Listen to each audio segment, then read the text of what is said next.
પતંજલિએ શું નામ આપ્યું? અભ્યાસ. એ સ્થિતિ માટે તમે વારંવાર જે પ્રયત્ન કરો છો, યત્ન, તત્ર સ્થિતો યત્ન અભ્યાસ.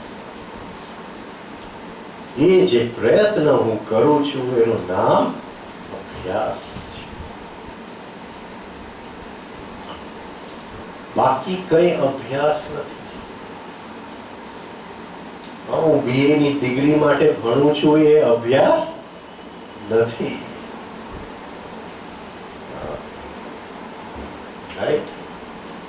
અભ્યાસ એક જ વસ્તુ છે કે મારું ઓરિજિનલ આય મુક્ત આ બધાયથી એની હું સંવેદના લઈ શકું છું, એ સ્થિતિમાં હું જઈ શકું છું. એ પ્રયત્ન હું કરું છું. અત્યારે બેઠેલો છું, એ પ્રયત્ન ચાલુ છે તો અભ્યાસ ચાલુ છે. અત્યારે બેઠો છું ને એ પ્રયત્ન ચાલુ નથી. જીવનના જે વમળ છે એમાં આપણે ખેંચાયેલા છે, સૂઈ ગયા છે.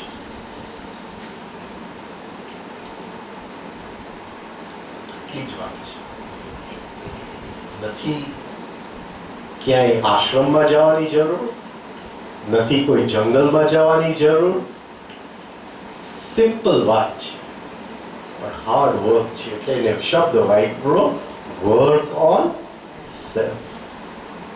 Work own self. ઓકે.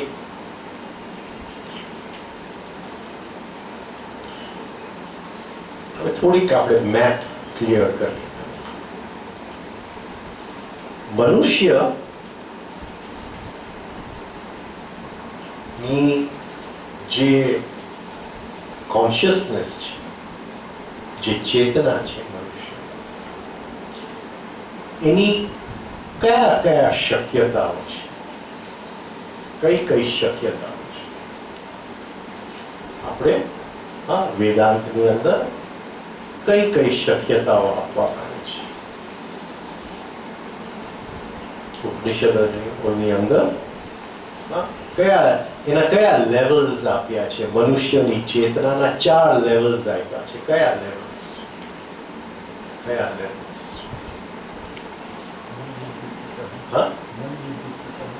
એ કરણ છે. મનુષ્યની ચેતના, એની મનુષ્ય જે છે એ કાં તો આ હોઈ શકે, કાં તો આ હોઈ શકે, કાં તો આ હોઈ શકે, કાં તો આ હોઈ શકે. તો આ એના 4 લેવલ્સ ઓફ કોન્શિયસનેસ. નિદ્રા, સ્વપ્ન, જાગૃતિ, તુર્ય. નિદ્રા, સ્વપ્ન, જાગૃતિ અને સ્લીપ, ડ્રીમ્સ અથવા સાયકોલોજીકલ સ્લીપ, સેલ્ફ કોન્શિયસનેસ અને ઓબ્જેક્ટિવ કોન્શિયસનેસ, રિયાલિટી, સત્ય.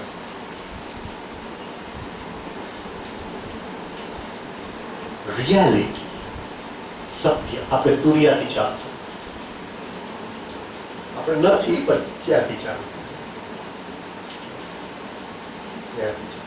થોડીક આપણે ઝલક કે એ જે તુર્યાની સ્થિતિ છે, જો આપણી અંદર એક ક્ષણ માટે જો ખુલી જાય, આપણી ચેતના જો એ સ્થિતિમાં એક ક્ષણ માટે પણ જો પહોંચી શકે તો એ ક્ષણની અંદર જીવનનો સત્ય દેખાય. રાઈટ? એ ક્ષણની અંદર જીવનનો સત્ય. આપણને જીવનનો સત્ય દેખાતો હવે આપણને જે દેખાય છે એ જીવનનો શું દેખાય છે? જીવનનો શું દેખાય?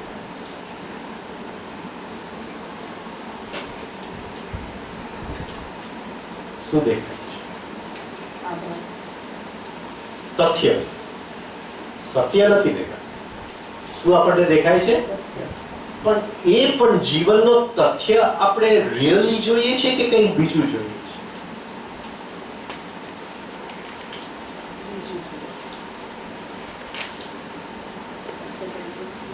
એ મને ગાળ આપે છે તો તથ્ય છે, પણ એ આવો છે એ મારી પૂર્વ ધારણા છે. એ આવો છે એનાથી હું હિપ્નોટાઇઝ છું. હું કઈ સ્થિતિમાં છું? સ્વપ્ન. પકડાય છે.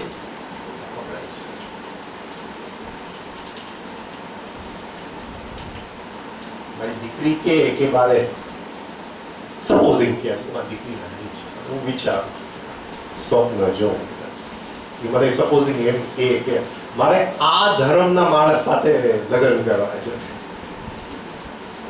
શું અંદર કઈ થશે? બોલો બોલો. એ બધા મા બાપ જ બેઠા છે. દીકરાનો બહુ નહીં થાય, દીકરીનો હા થશે કે નહીં થાય? હા, તો આપણે તથ્ય પણ જોવા તૈયાર નથી. તથ્ય ઉપર આપણું આરોપણ જોવા તૈયાર છે. તથ્ય એટલે ફેક્ટ, સત્ય એટલે ટ્રુથ. પણ આપણે ઇવન તથ્યને જોતા નથી. હર ક્ષણ તથ્યની સાથે રહી નથી શકતા. તથ્ય એટલે ધ પ્રેઝન્ટ મોમેન્ટ.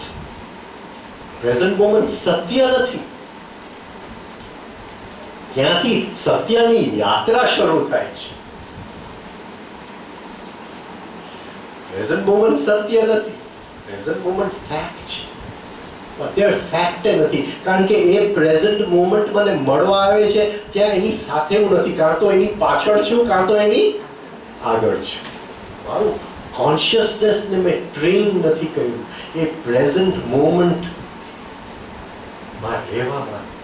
તો પ્રેઝન્ટ મોમેન્ટમાં જો મારું કોન્શિયસનેસ જ જો ન રહી શકતું હોય તો સત્યની યાત્રા તો બહુ દૂરની વાત છે. હજી તો ત્યાંથી પહેલું પગથિયું ચાલુ થાય છે. ત્યાં સુધી એની આગળ પાછળ જે છે એને સપનું કહેવાય. હું મારો 70 વર્ષ સપનામાં ચાલ્યા જાય છે. પકડાય છે આ પોઈન્ટ. તો એ તુરિયાની અંદર જ્યારે હું તથ્યથી સત્ય તરફ જઈશ તો મને શું દેખાવા મળશે? મને શું દેખાવા મળશે? સત્ય એટલે શું? હું હવે શું જોઈ રહ્યો છું? એને મને ગાળ આપ્યું. હવે શું જોઈ રહ્યો છું? શું જોઈ રહ્યો છું? આ ફેક્ટ છે કે એમને મને ગાળ આપી. રાઈટ? એને મારું અપમાન કર્યું. એ 2-4 શબ્દ મને બોલી ગયા. આ ફેક્ટ છે. હવે યાત્રા કરું છું ટુ રિયાલિટી. અને રિયાલિટીની અંદર શું દેખાશે? શું દેખાશે? અને પતંજલિ કહે છે કે એ રિયાલિટી 7 લેવલ્સમાં ખુલે છે. એટલે પહેલું લેવલમાં તો શું દેખાશે? બાકીના 6 તો જ્યારે ખુલે ત્યારે કયા જન્મમાં ખુલશે? પહેલું તો આપણે થોડીક ઝલક તો લઈએ. પહેલા લેવલ બોલો શું દેખાશે? તમે મને ગાળ આપ્યું, મેં રિએક્શન કર્યું, રાઈટ? હવે જોઉં છું. હવે મને જરાક સત્યમાં પ્રવેશ કરો તો શું થશે?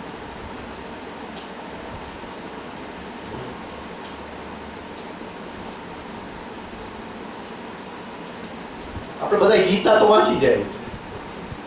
કૃષ્ણ કે અર્જુન કે ભાઈ તું તો ખાલી તીર પર મેં પહેલેથી એ લોકોને મારી નાખ્યા છે. એ સત્ય છે. સત્ય ઈ છે કે એ બધા મરી ગયેલા છે. તારે ખાલી ભાસ જ છે કે સાપે ઉભા છે. તું બસ એને ઘર ટપાલ પહોંચાડી દે ને કે તું મરી ગયો છે. તીર તું પહોંચાડી દે, વાત પતી ગઈ. તારે આટલું જ કામ કરવાનું. એ શું કહેવા માંગે? શું કહેવા મારો હું રિએક્શન સાથે તાદાત્મ્ય આઈડેન્ટિફાય. મને શું દેખાશે? એ ઝલક મને આવ્યું સત્યની. એ ક્ષણની અંદર મને ઝલક આવ્યું. એમને મને ગાળ આપ્યું. એ ક્ષણની અંદર કઈ રિયાલિટી મને દેખાશે? કયો સત્ય મને દેખાશે?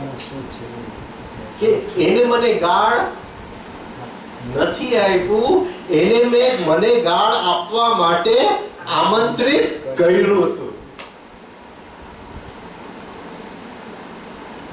પકડાય છે? હવે કંઈ સત્ય ખુલવા માંડે કે જીવનમાં જે કંઈ બને છે એમાં બીજા કોઈનો પણ વાંક નથી. હું જ્યાં છું, જે સિચ્યુએશનમાં છું, જે રીતે છું, એમાં હું જ જવાબદાર છું. મને સાસુ આવી મળી છે તો એ હું જ જવાબદાર છું. શું કે એને દેરાણી ને જેઠાણી જે હોય, હા, તો હું જવાબદાર છું.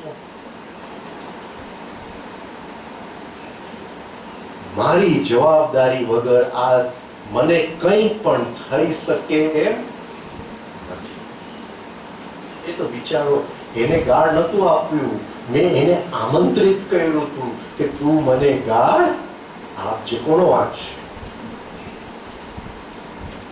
પણ જ્યાં સુધી એ સત્ય ખુલતું નથી, કોણ તમે કોણ મને ગાળ આપવા?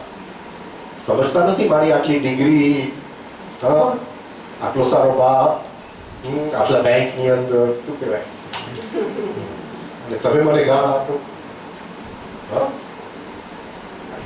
તો જીવનનો તથ્ય પણ જોઈ નથી શકતો.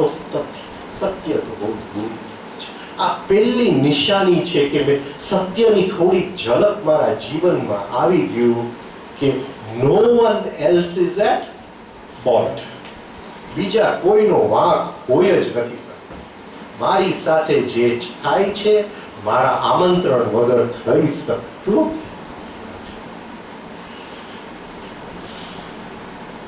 જવાબદારી, અને જે જવાબદાર વ્યક્તિ છે એ જ વર્ક ઓન સેલ્ફ સાધના કરી શકે.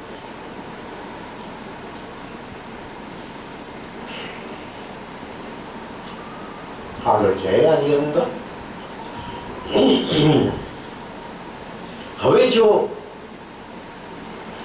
મને આ પકડાઈ ગયું તો કઈ વસ્તુ મારા જીવનમાંથી પડી જશે? અને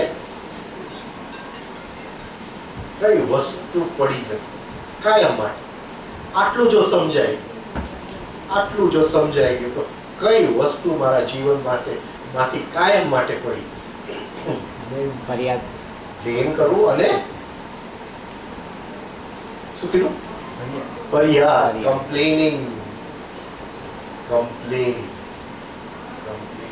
હવે મને કોઈ વસ્તુની ફરિયાદ હોય જ ન શકે. જો મારો જ વાંક હોય તો ફરિયાદ ક્યાંથી આવે? એનો વાંક હોય તો ફરિયાદ છે. સાસુનો વાંક હોય તો ફરિયાદ છે. હવે મારો જ વાંક હોય, મેં જો એને આમંત્રિત કર્યું હોય તો બીજા કોઈનો પણ વાંક હોય શકે નહીં. આને તાવડીયાજી કઈ રીતે સમજે? બોલો પ્રોફેસર, બોલો. એક્ઝામ લેવા માટે તાવડીયાજી શું કહે છે? જે જીવન તમને મળવા આવે છે, કોને મળવા આવે છે? તમારું એટલે તાવડેજી કયો શબ્દ વાપર્યો હોવા પડવા? Structure of acceptance. સ્ટ્રક્ચર. તાવડેજીના નોટ્સમાં કયો શબ્દ એને વાપર્યો? સ્ટ્રક્ચર. તમને જે જીવન મળવા આવ્યું છે તમારા સ્ટ્રક્ચર પ્રમાણે મળવા આવ્યું છે. સ્ટ્રક્ચર ને ગુજરાતીમાં શું? માળખું. અંદર જે બધાય સંસ્કારોના પેટર્ન્સ છે ને, જે એના રેશિયોઝ છે ને, બધા એને મળવા આવ્યું છે. એ લોકોએ એ સંસ્કારો જોરથી બોલે છે કે ભાઈ આ જાતનું જીવન મને મળવા આવો. અત્યારે જીવનમાં હું દુઃખી છું તો મારા કારણે દુઃખી છું. અત્યારે જીવનમાં હર્ષ હર મહિને હું બિલ ભરી નથી શકતો તો મારા કારણે હું બિલ નથી ભરી શકતો. સ્ટ્રક્ચર. અને તાવડિયાજી કહે છે કે તમે જો જીવનને બદલાવા જાશો તો તમે ખોટી જગ્યાએ માથાકૂટ કરો છો. કઈ જગ્યાએ જવું જોઈએ? શેને બદલાવા જવું જોઈએ? સ્ટ્રક્ચરને બદલાવા જાશો. એ જે સંસ્કાર આમંત્રિત કરેલું છે એ સંસ્કારને બદલાવી નાખો તો એ જીવન ફરી મળવા આવી શકે એમ નથી, કારણ કે આમંત્રણ પત્ર વયું ગયું. Lift your structure, rise in your structure. આ સ્ટ્રક્ચર માટે ગુરુજીએ જે શબ્દ વાપર્યો છે, level of being. Your level of being. તમે આ કોન્શિયસનેસના ચાર જે છે, તમે કઈ જગ્યાએ છો? કઈ જગ્યાએ? અચ્છા, આપણા માટે તો ચાર તો ઉપનિષદોમાં કીધું છે, આપણે પાછા ચારના ભાગલા કરો તો એને કીધું પહેલું જે લેવલ મનુષ્યની ચેતના માટે શક્ય છે એ છે નિંદ્રા. રાતની ઊંઘ એ નિંદ્રા. મને એપિલેપ્સીનો અટેક આવે તો એ નિંદ્રા છે. હું કઈ ડ્રગ લઈ લઉં તો એ નિંદ્રા છે. 2-4 પી જાઉં તો નિંદ્રા છે. બીજી સ્થિતિને સ્વપ્ન કહે છે. પણ રાતે જે સ્વપ્ન આવે છે શેમાં આવે છે? નિંદ્રામાં આવે છે. એ સ્વપ્ન નહીં ગણતા. અત્યારે તમે બેઠા છો અને જે સ્વપ્ન જોઈ રહ્યા છો એ ગણજો. અત્યારે આપણે બેઠા છીએ અને જે સ્વપ્ન અંદર સતત મને ખબર પડી જાય, બધાની આંખ જોઉં એટલે તરત ખબર પડી જાય કે આ ચડી ગયો કે ચાર વાયુ કામ કરતા થઈ ગયા. બહુ અઘરું છે.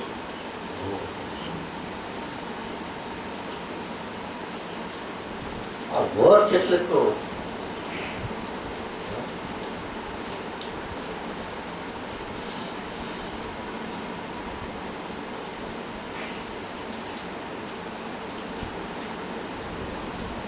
થોડી વાત કરીએ.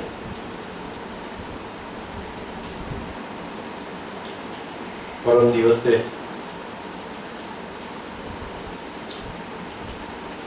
ભગવાન સાથે બેઠા હતા અને એવી વાત ચાલતી હતી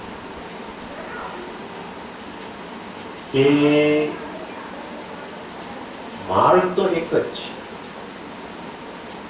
પણ પહેલા માર્ગ સુધી પહોંચવા માટે અમુક પગથિયા ચડવા પડે. એ પગથિયાની આપણે વાત કરીએ છીએ. સ્વપ્નમાંથી આપણે ક્યાં પહોંચવું પડે? જાગૃતિની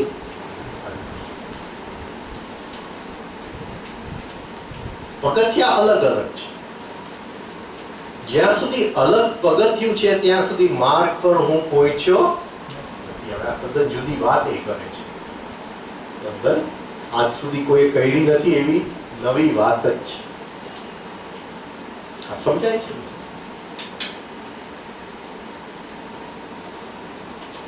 હું કહું છું કે હું મુસ્લિમ છું, હું હિન્દુ છું, હું જૈન છું, તો મારી યાત્રા ચાલુ થઈ છે નહીં, કારણ કે માર્ગ તો એક જ છે. હજી પગથિયા ચડી રહ્યો છે, માર્ગ સુધી પહોંચ્યો જ. મને ક્યાંય પણ જુદું લાગે તો હજી હું કેટલું અઘરું છે, કેટલું અઘરું છે.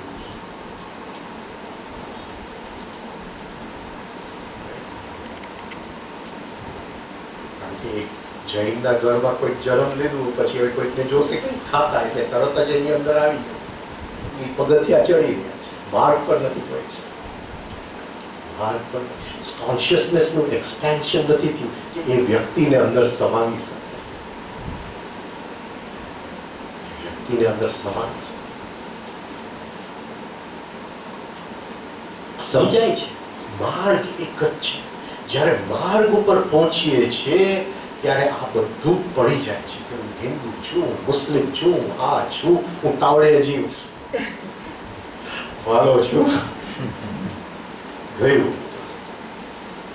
હવે જસ્ટ એક જ માર્ગ, અને એ માર્ગ છે કે હવે હર ક્ષણમાં જે તથ્ય છે હવે સત્ય ખુલે છે, અને સત્ય કોઈ પણ ધર્મથી રંગાયેલું હશે તો એ સત્ય નથી.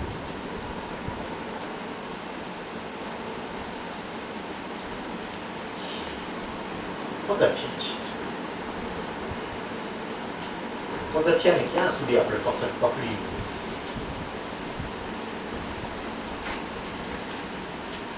તો પહેલું લેવલ છે રાતની નિંદ્રા, જેની અંદર રાતના સ્વપ્ન પણ આવી ગયા છે. આપણે કોન્શિયસ સ્લીપની વાત કરવાની આગળ કરશું. આપણે 2 સેશન બરોડા પણ છે, ચલાવશું. 2 સેશન 4th ને 5મી મળે છે બરોડા પણ છે, કન્ટિન્યુ કરશું.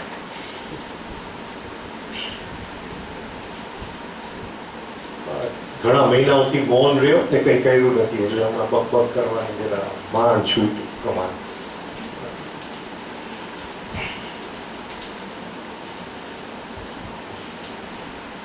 તો નેક્સ્ટ છે સ્વપ્ન, અને એ સ્વપ્નની અંદર આપણી સબકોન્શિયસ માઇન્ડ, અનકોન્શિયસ માઇન્ડ એ બધું આવી, અને એ મને દેખાઈ જવું જોઈએ કે સામે જીવનનું જે તથ્ય છે એ મારા કારણે જ આવ્યું છે, અને આ સ્વપ્નની સ્થિતિમાંથી હું મુક્ત નહીં થાઉં ત્યાં સુધી આગળ નહીં વધું. તો એ રોજના જે સ્વપ્નમાં આપણે જીવીએ છીએ, અને ખાસ કહેવાનું એ છે કારણ કે કોન્શિયસ સ્લીપની આપણે વાત કરવાની છે, પણ દિવસના જો હું સપના જોતા હોઈશ તો કોન્શિયસ સ્લીપ તો બહુ દૂર.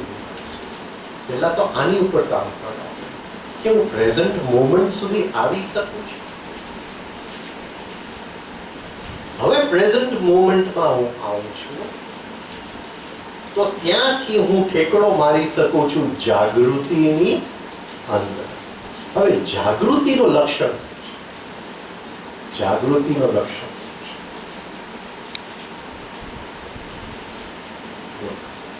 જાગૃતિનો લક્ષણ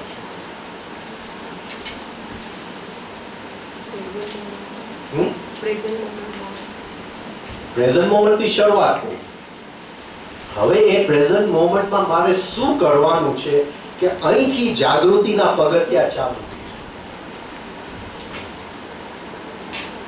એક સમજીએ, નિંદ્રા બોર્ડ નથી એટલે આમ જસ્ટ બતાવું છે બોર્ડ. દોરીને